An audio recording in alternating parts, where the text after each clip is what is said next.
Hello everyone and welcome to the Alignment Center's Learning Center. Everything you need to know, nothing you don't. The Learning Center is where you learn to manage, monitor, and measure your lifestyle habits. In this video, we're talking about the food sensitivity test, also known as the ELISA test, which stands for Enzyme-Linked Immunosorbent Assay. We'll just stick with ELISA. This is one of the functional laboratory tests that we do, and one of the most popular, if not the most popular. It's a test that's taken between steps 1 and 2 of the Section 89 program, meaning between the 28-day comprehensive cleanse and the healing digestion program. Now, the purpose of the test is to identify foods that the body shows that it reacts to. That could potentially cause damage and create a huge mess. So, right after you clean up with the cleanse, you don't want to make a mess. As you're in the process of repairing your digestive tract, you don't want to be causing damage at the same time. First, let's define the difference between food allergy, food sensitivity, and a food intolerance. Now, a food allergy means it is an immediate immune response to something. Let's say you eat a peanut, your skin breaks out, and your throat swells. Now, this type of immune response or allergy can also happen with non-foods. Bee stings, pollen, animal hair, and others. Now, this type of immune response happens within minutes, is usually respiratory or skin related, and sometimes it's an emergency. This is known as an IgE immune response. These are allergies that you probably know that you got already, right? So what happens when you go to your medical doctor and he tests you for these types of allergies? It's typically done on the skin and it looks something like this. This has absolutely nothing to do with what we're talking about. Now, if you tell me that you've already been tested for food allergies by your medical doctor, that's great. But what we're doing here and what we're trying to identify in this program is totally different. See, a food sensitivity is different than a food allergy. The immune response from food sensitivities is not an immediate response. It is categorized as a delayed immune response. It can take anywhere from 24 to 48 up to 72 hours. Now, because of this delayed response, it creates difficulties in many as far as correlation, because nobody associates feeling bad with something they ate a few days ago. Well, what do you mean feeling bad? Actually, this picture does a good job, because it could be anything. Headaches, abdominal cramping, fatigue, joint pain, inflammation, autoimmunity, and other chronic ongoing health conditions. Now, when you have a food sensitivity, it does not, I repeat, it does not mean that you have a tummy ache. Well, I don't have a food sensitivity, my stomach feels fine.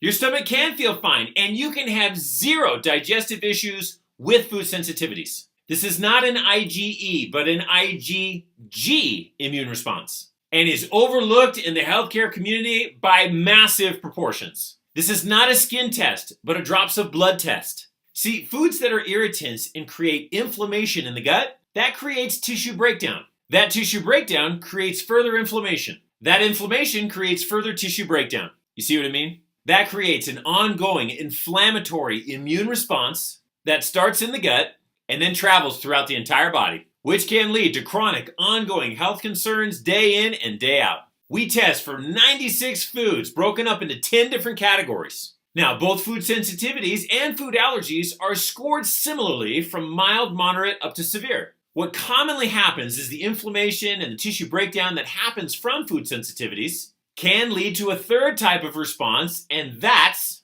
you got it, a food intolerance. Now, food intolerances are not allergies and they're not sensitivities. These are more of a temporary reaction, meaning as the digestive tract heals, certain foods that show intolerances become tolerant. So not all foods that show up positive for food sensitivity are a true sensitivity. Some are just short-term sensitivities that we call intolerances. So what's a temporary intolerance versus a sensitivity, which is usually a lifetime ban? That's to be determined when you retest. As your digestive tract heals, some will drop off, but others will remain. That being said, the list of intolerances can be many, but you don't know they're an intolerance yet until you retest, so avoid all of them, even the ones you might think are just short-term. Yes, and a lot of times people feel overwhelmed. But don't worry, we'll provide many resources for you to succeed. It's awesome. It's a real game changer. Now, how is the test performed? When you order the food sensitivity test, the ELISA test, under the product tab, under testing, you'll receive a few things in the mail. Or if you want to come into the office, we'll walk you through it as well. But let's go over it the same so you know what's happening. First, the requisition form. Everything will be filled out already except for the patient information. Second, you have your partnering together form. This gets mailed or emailed back to the office and is part of your file. Now for the equipment contained in the envelope. You got your spring-loaded needles, glove and Band-Aid, and the blood sample card. Now for the finger stick. First, clean the ring finger of the non-dominant hand with the alcohol swab. Take the spring-loaded needle, push it in, give it a quarter turn, and release the plastic needle protective cover. Place it against the finger and push down on the yellow button. Just kidding, it doesn't hurt that bad. Now, if you're having somebody help you with home, make sure you got universal protection. Now, take the card with the 5 circles indicating where to put the drops of blood. Now, on the requisition form, it shows you what it should look like when it's done properly and improperly. After you're done filling up the 5 circles, go ahead and put a Band-Aid on your finger. Then, prop up the card and let it dry overnight. And don't forget to put your name and date on the card. Now, in the morning, take the card that's dried and go ahead and put it in the Ziploc bag. Take out the self-addressed envelope and place the card in the sealed envelope along with the completed requisition form inside. Got it. Then go ahead and put a stamp on it and send it in the mail. It takes about 10 to 14 days to get the results back. The results will be emailed to the office, and when they're received, we'll forward them directly to you. Retesting is done about every 6 months. The purpose of the test, as I mentioned, is to answer the question, what do I do after I finish the cleanse and before I move on to healing digestion? To expand your diet properly and to avoid returning to those foods that the body reacts to. Those foods that may have very well contributed to your health concerns to begin with.